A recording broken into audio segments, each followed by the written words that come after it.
Fernando Opus 6 number 2 is a wonderful piece of music and a great technical study for us. It focuses on a lot of different issues, including balance in the right hand and connecting chord changes in the left. It is part of the 20 SOAR studies that Andre Segovia made an edition of. And that's important. It says that Segovia thought highly enough of this study as a way to help students become better, that he included it out of all of the studies that SOAR wrote in his collection of 20 studies. So I want to talk a little bit about it, and we're going to start out with some very basic information. So in the right hand, this study helps us to work on balance. If you look, the right hand pattern for the majority of the piece is M playing the top note, the melody, and thumb and index playing the accompaniment. This is a very interesting combination for us because it's going to require some specific practice. What we want to be able to do is play our M finger loud while our P and I fingers quiet. So we have a texture of the top note being loud and the bottom two, that chord, being quiet. By now you've worked on the PIMA independence study, where we move one finger at a time. That's in a previous lesson. So take that a step further. Think of really pushing through with that M finger towards the back of your hand. And when you play the thumb and index, make those motions very small. So a great way to practice this is to practice playing with all three fingers set on the guitar, playing a loud follow through M towards the back of your hand, again free strokes, and a quiet PI.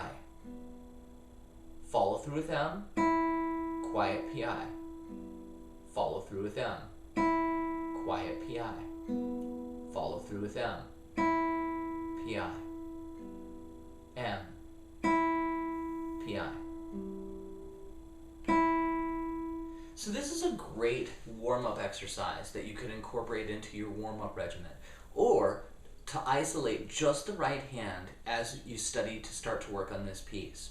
So the first step I would do, and I pause the video now, practice just that right hand pattern, M, P, I. If we play through the first part of this piece, the first step I would do is play just the melody. Now, remember to look at the key signature. We have 3 sharps. All Fs, Cs, and Gs are sharp. So I'm going to go ahead and play through the first line and play just the melody note, just the top note.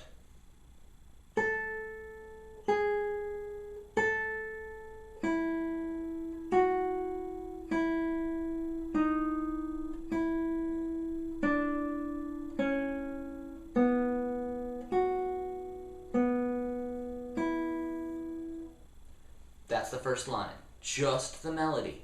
So those notes have to connect. What that means is, as we add the accompaniment notes, which are chords, and then the full chord shape fills out, we have to be careful to connect the melody regardless of what the rest of the chord is doing and how it moves to the next shape. So, let me give you an example. Here are the first 3 chords.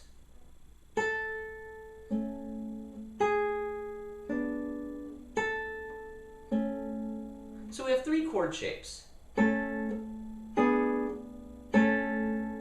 However, if we moved as if they were block chords, there would be no way to connect the melody notes.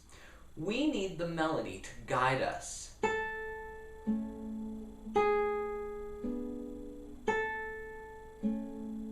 So the melody note carries through as we play the rest of the chord. And we don't lift up, we make sure that that melody stays legato throughout the piece. Now that you're aware of what the primary problems are in this piece, let's start to look at this. And we're going to look at it a phrase at a time.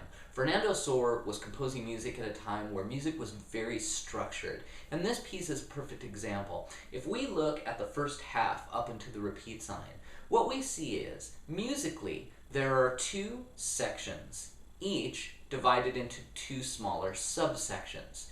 These give us 4 total phrases, and we can use those to help us practice to maintain musical consistency while we're learning the piece and building our technique. So the first phrase starts on the first note and runs all the way through to the second measure at the start of the third quarter note beat.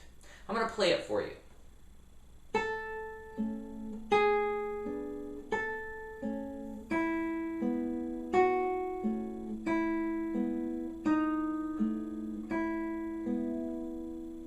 That's our first phrase. What I would do is work through and figure out what each of those chords is. So we have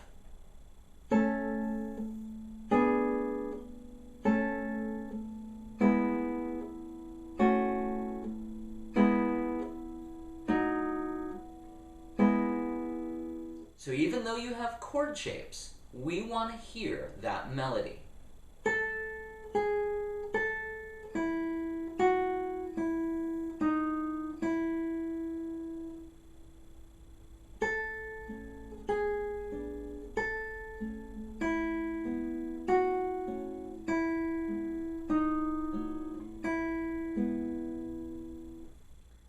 The second phrase picks up on beat 3, the third quarter note beat of the second measure, and it runs all the way till the third beat of the second line first measure. I'll play it for you. So we start here.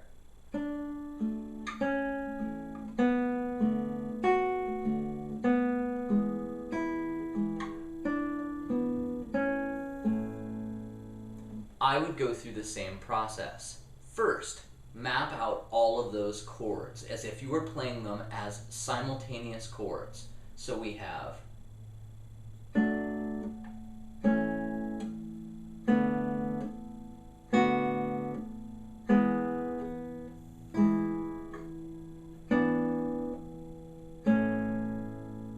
Now, map out your melody.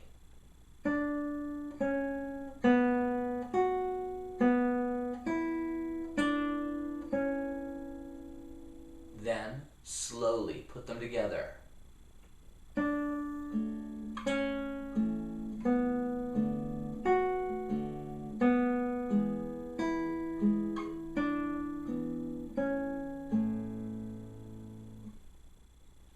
Section 3 is a repeat of section 1.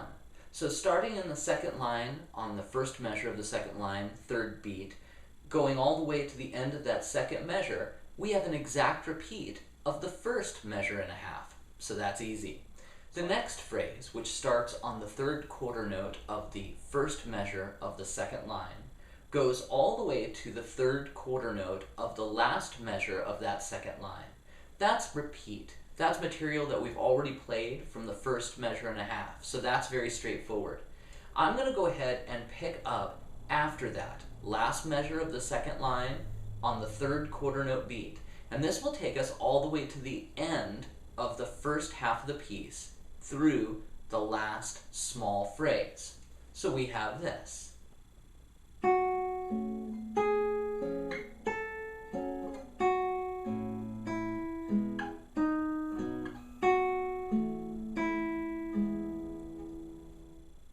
So then I would break it up and learn each of those chord shapes.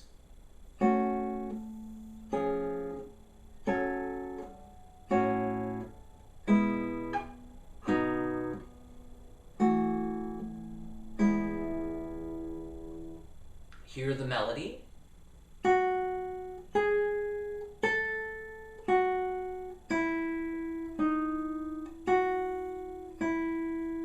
And then slowly put them together.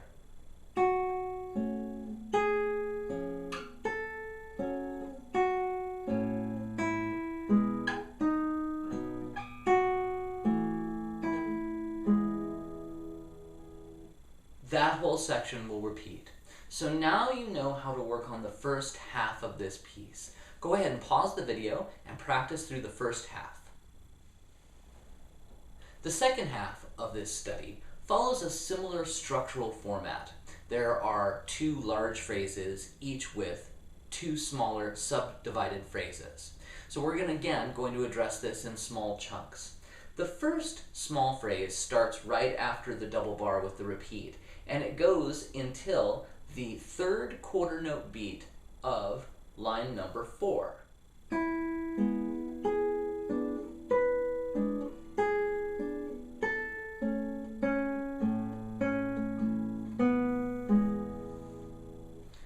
So we follow the same process. Let's look at those as block chords. We have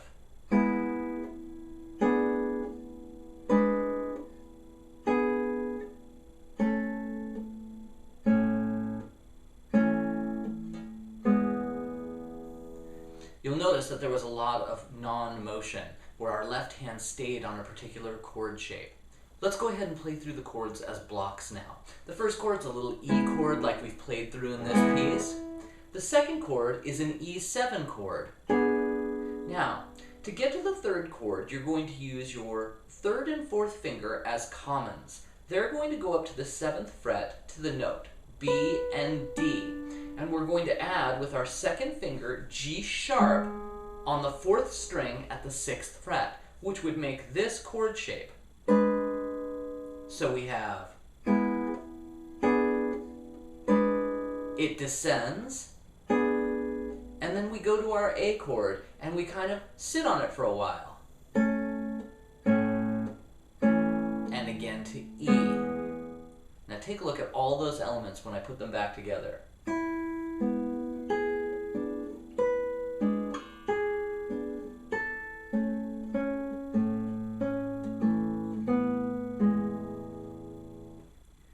That's a tricky phrase. Go ahead and pause the video and slowly work through that. The next half phrase is an exact repetition of what you've already learned. We have this done already. We're now done with the first half of the second half of this piece. So we're going to go ahead and pick up with the last phrase. And again, it has 2 parts. The first part begins on line 4 all the way in the last measure on what would be quarter note beat number 3. And this has some interesting chords that we're going to talk about. This little half phrase runs all the way to the last line, second measure, and ends on that third quarter note beat. So I'm going to play through it, and then we'll talk about again how to break it up, because this has some interesting chords.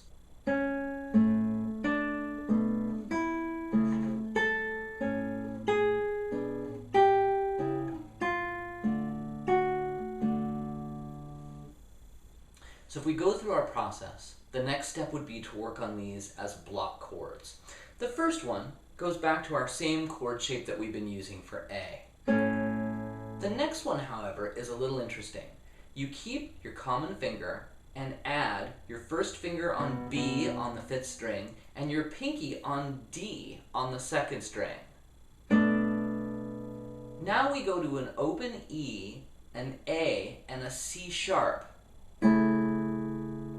So we have this for those 3 shapes.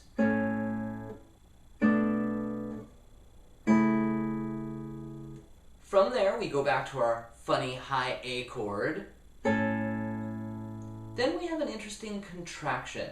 We move our pinky from A to G sharp, we add D, and go back to that B on the 5th string. Now we have something that we've never done before. We're going to go ahead and move our first finger forward to the 3rd fret and do what's called a hinge bar. A hinge bar is a bar that, rather than pushing down across a lot of strings, is only going to bar the top string or 2, in this case the top string. And the reason we do it is because it helps us to make a connection from where we just were. We were just at B with our first finger. So in order to do this, we can just slide forward and hinge bar that top string, and we have that high note. The other notes in that chord are going to be C sharp and high E. Very interesting chord. That chord then moves to this, D, A, E sharp, which resolves to D, A, F sharp. Remember, E sharp is the same as F natural. So that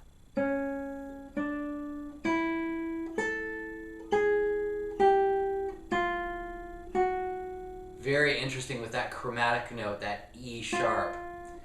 Slowly, here's that section, that phrase.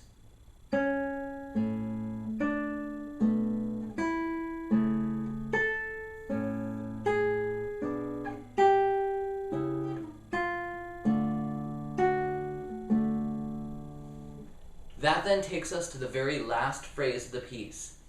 All of these chords are in the higher positions, so I'm going to walk you through them one at a time. The first chord is a high B at the 7th fret, F sharp at the 7th fret of the 2nd string, and open D. The B moves to an A with your 2nd finger on the 1st string. We're going to add F natural, which is at the 6th fret, and again open D. This little shape is going to slide back 1 fret to give us G sharp, from A to G sharp, from F to E, and still open D. Then we're going to keep our 3rd finger down, add high A and low C sharp. There's a repetition. We go back to the high B chord with the F sharp. We slide that down to G sharp, D, and E. That changes to G sharp, D, and A. And then to the first chord of the piece, A, C sharp, low A. So here's what that whole phrase sounds like mapped out as chord blocks.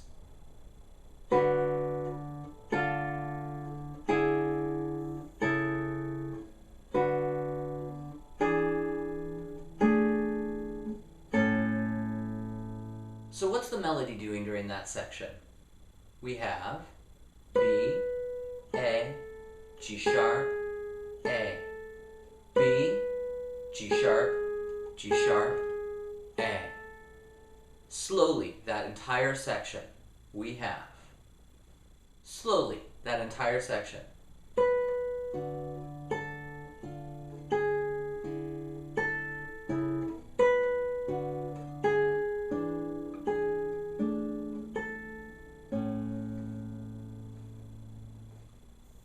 Go ahead and pause the video, work through those last sections, start to put the piece together.